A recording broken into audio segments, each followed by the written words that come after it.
Interval, close interval में value included होती है। तो इसको समझने के लिए एक आंसर ले लेते हैं। किसी इक्वलिटी का आंसर हमारा निकला है कि x ग्रेटर देन 2 और लेस देन 5, ठीक है। अब इसी के आंसर को नंबर लाइन पे शो कर रहे हैं हम लोग। किस पे शो कर रहे हैं? नंबर लाइन पे। तो नंबर लाइन पे शो करने के लिए क्या करेंगे?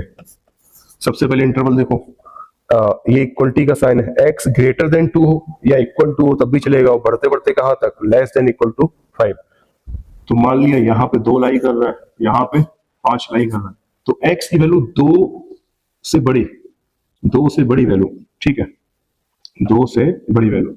तो 2 से बड़ी वैल्यू ये सारे रियल नंबर, सारे कहां तक? 5 तक। लेकिन अब साथ में ये कह रहा है x 2 से बड़ा हो या 2 के इक्वल हो, 2 को भी लेना है। तो 2 को लेना है, यहाँ पर डार्क पॉइंट कर दिया, यहाँ पर हमने डार्क पॉइंट कर दिया। डार्क पॉइंट का मतलब है 2 को भी ले रहे हैं और वैल्यू 2 से बढ़ते कहां तक? 5 तक।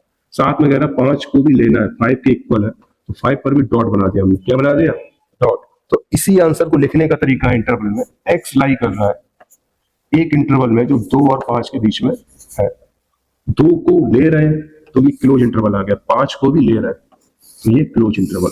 तो क्लोज इंटरवल ये शो कर रहा है कोई वैल्यू x है, बिलोंग कर रही है एक सेट में, ये पूरा सेट है, सेट ऑफ रियल नंबर, कहां से कहां तक? 2 से लेकर 5 तक।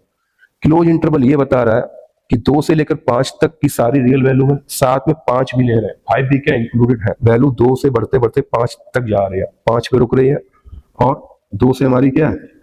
2 भी इंक्लूडेड है, 2 से स्टार्ट है, 2 से बढ़ते बढ़ते 5 तक। ये काम है हमारा क्लोज इंटरवल का। तो किसी इक्वलिटी का आंसर हम ऐसे भी लिख सकते हैं, नंबर लाइन पे शो करना है, वो तो निकालते हैं, कुछ ऐसा बनेगा। अगर इसको इंटरवल में लिखना है तो आंसर कैसा आएगा?